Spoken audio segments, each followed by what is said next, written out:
Okay, boys and girls, men and women, welcome back. It is Dave, the real music observer, observing real music in real time for real people just like you and just like me. One thing is certain about the Fleetwood Mac legacy: no matter what side of this issue you're on, whether you think this new band has got fresh energy, casual chemistry, whether you think Neil Finn has written the greatest song on planet Earth and is singing exactly like Lindsey Buckingham in the group, if you think all those things and you think Mike Campbell is a better guitarist, then it pains me just to say that out loud, even if it's a hypothetical.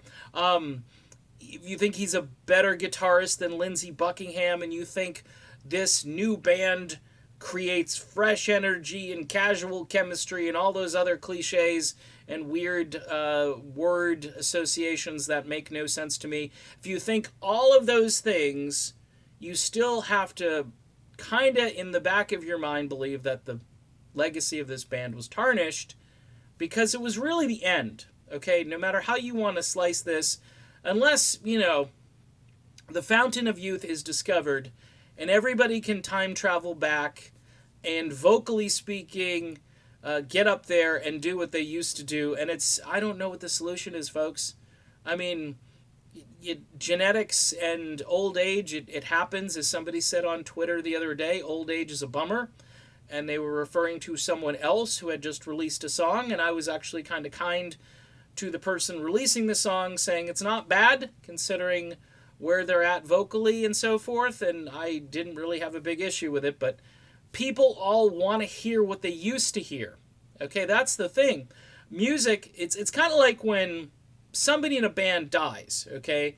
Whether it's like Jim Morrison, and you remember Jim the way he was vocally because he didn't really age vocally, okay? He only lived to 27. So you remember the Doors as they were. They were young, they were rebellious, and that is frozen in time. But when a band ages, you kind of get to see and hear all of these differences, and you begin to live with the differences. But most of us still, we want to go back to Rumors or Mirage or the first white Fleetwood Mac album there, the self-titled one. You want to go back. That's the heyday. That's the time where the band sounded their best. And you can carry that really through, at least Tango in the Night.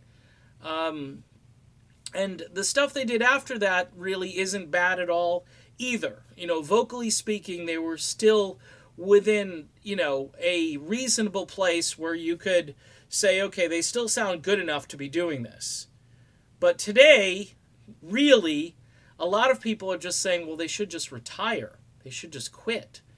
So why is this such a big deal? Why didn't they just take Lindsey and say, you know what, we're going out together, okay? The proper thing is to go out of this together. And these little minor nuances, these things that apparently bother the lead singer who's in charge of the band now, those things, I guess, superseded doing the right thing and saying, let's give our fans one last hurrah and let's do it together. Okay? That's why the legacy is tarnished. It's not because the music has suffered, even though that's very true.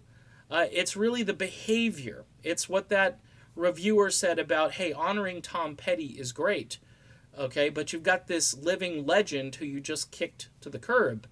And the two aren't, they're certainly diametrically opposed to one another. I mean, you could certainly talk to Lindsey and say, hey, I'd like to do a Tom Petty tribute. You get off stage, we'll bring Mike Campbell up. Hey, wouldn't that be cool? A couple of concerts, you have Mike Campbell up there. Maybe you bring the entire Heartbreakers up there.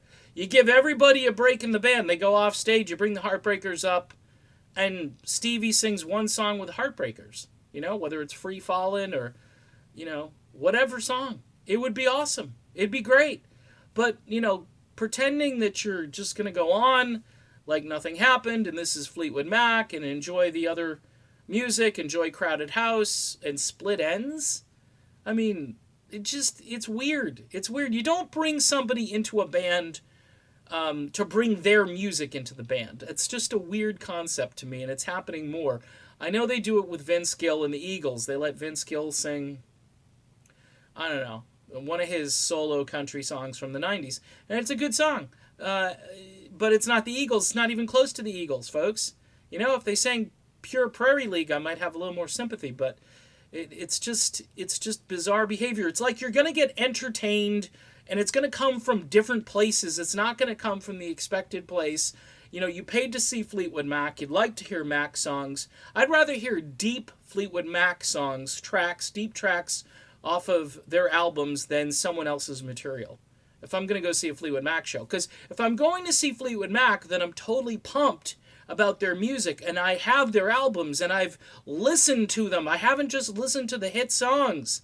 I mean, it's just weird. That's why I love Leonid and Friends. They're out there as a tribute band doing Chicago tunes, and they're going deep into the catalog. They're doing things like Hot Streets, and I'm just like, yeah, man, that's a band. Those are people that love the music. They internalize all of it. And they're not just like, oh, I heard this back in 1976 on the radio every 5 minutes and it brings back fond memories. No, I had the album! And I listened to the entire thing.